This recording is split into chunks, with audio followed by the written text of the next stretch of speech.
है कि अमित शाह जी आपको मालूम होगा कि 4-5 महीने पहले भी आए, लेकिन हमने उस वक्त भी अपनी अर्जी दी कि अपॉइंटमेंट के लिए।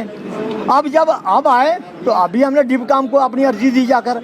और जो साथी हमारे हैं उनकी सीआईडी इंक्वायरियाँ ऐसी होती हैं कि फैमिली के बारे में पूरा पूछते हैं हमको कि क्या मदर का नाम क्या है, भाई का नाम क्या है, भाई काम क्या करते हैं। तो मतलब कहने का जब आप इतना पूछते हो हमको तो फिर आप अपॉइंटमेंट क्यों नहीं देते हो? हमको अपॉइंटमेंट भी देना चाहिए।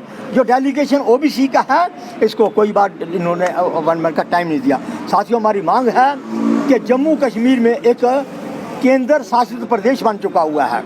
जब एक सुप्रीम कोर्ट की जजमेंट है कि जो केंद्र शासित बन जाए उसके अंदर जो सेंट्रल कानून होते हैं वो सभी लागू होते हैं।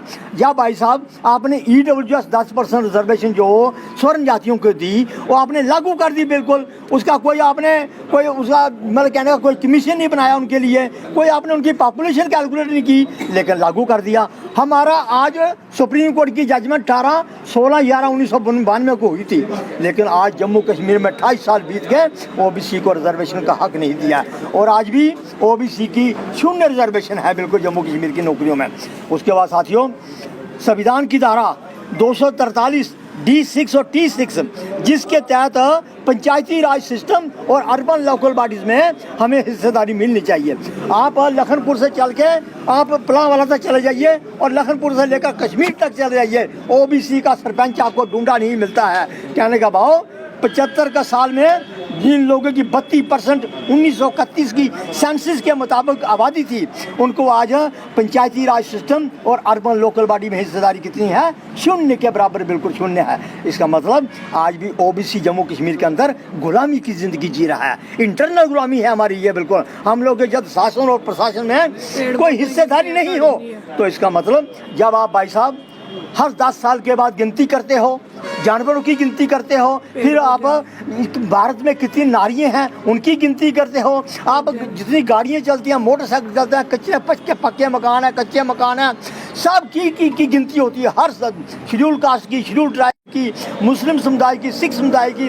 लेकिन ओबीसी की गिनती 1931 के बाद बंद कर दी, क्योंकि ओबीसी इनको हाथ ही लगता है, डरते हैं इनसे।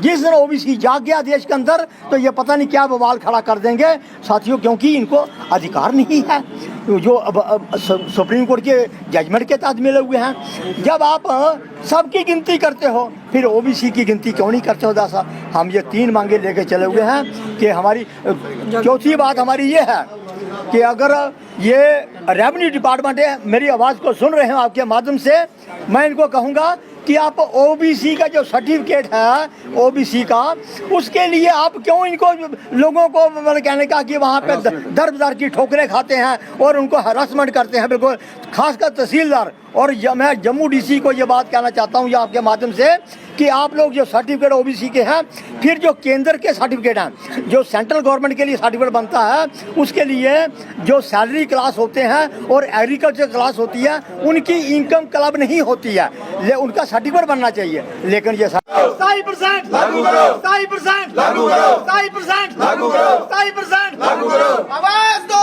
हम एक हैं। आवाज दो, हम एक हैं। आवाज दो, हम एक हैं। ओबीसी यूनिटी जिंदाबाद, ओबीसी यूनिटी जिंदाबाद। 27% लागू करो। लेके रहेंगे अपना हक, लेके रहेंगे अपना हक, लेके रहेंगे अपना हक। आवाज दो, आवाज दो, आवाज दो, लेके रहेंगे अपना हक। ओबीसी यूनिटी जिंदाबाद।